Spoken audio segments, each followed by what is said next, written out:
Negative reinforcement is a behavioral conditioning process that strengthens a behavior which avoids a negative outcome. It doesn't matter if the increased behavior is favorable or unfavorable. The result of negative reinforcement is that the behavior will happen more frequently. Where reinforcement increases behavior, punishment decreases it. And though it's common to conflate the two, reinforcement is a distinct concept.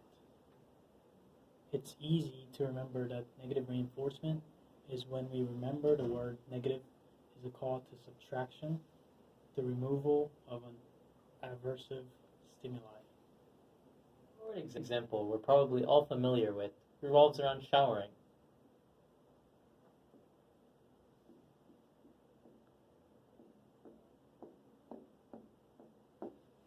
After going to the gym, you smell bad.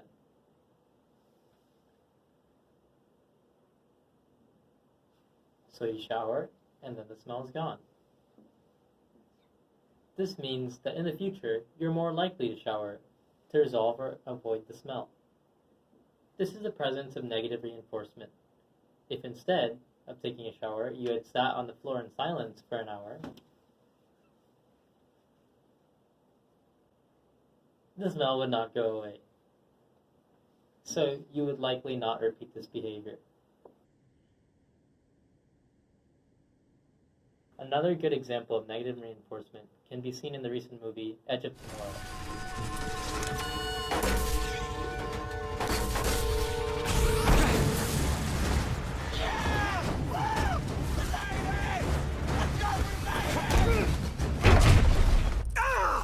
Bust your hole with my boot heel!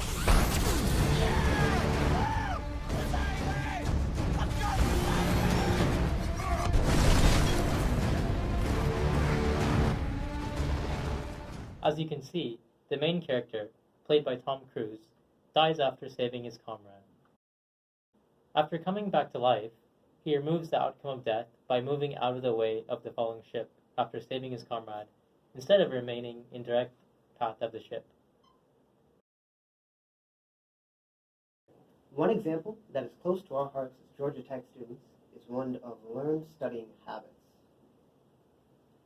If you procrastinate during a project or studying for a test for a very important class, let's just say Psychology 1101, you may end up with a bad grade on the assignment.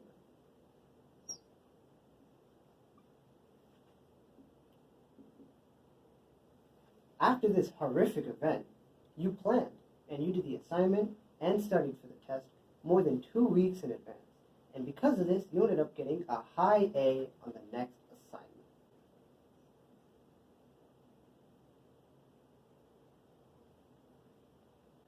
This demonstrates how negative reinforcement leads to desirable behavior, as the removal of procrastination results in better grades. Imagine a child who hates what they're having for dinner. If they had a temper tantrum that caused their parents to remove what they disliked from their plate, they'd know that their tantrum resulted in a removal of the yucky food. This means that in the future, when they're presented with food they don't like, they're very likely to have another temper tantrum. In this way, negative reinforcement can increase the frequency of unfavorable behaviors. To summarize, negative reinforcement can reinforce both favorable and unfavorable behaviors, and this is done through the removal of something that increases behavior. In Edge of Tomorrow, Tom Cruise avoids a falling ship to avoid death, which is favorable behavior. In the child's case, he or she learned to throw a temper tantrum to avoid eating their vegetables, which is unfavorable behavior. Remember, when trying to determine if actions constitute as negative reinforcement, look for a change of behavior with the outcome being the removal of an unwanted